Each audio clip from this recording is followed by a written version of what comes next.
शुक्लाम्बरधरं विष्णुं शशिवर्णं चतुर्भुजं प्रसन्नवदनं ध्यायेत् सर्वविघ्नोपशान्तये।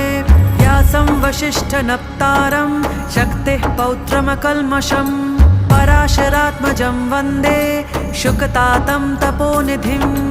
व्यासाय विष्णुरूपाय व्यासरूपाय विष्णवे नमो वै ब्रह्मनिधये वासिष्ठाय नमो नमः। अविकाराय शुद्धाय नित्याय परमात्मने सदैकरूपरूपाय विष्णवे सर्वजिष्णवे। यस्य स्मरणमात्रेण जन्मसंसारबन्धनात् विमुच्यते नमस्तस्मै विष्णवे प्रभविष्णवे। ॐ नमो विष्णवे प्रभविष्णवे।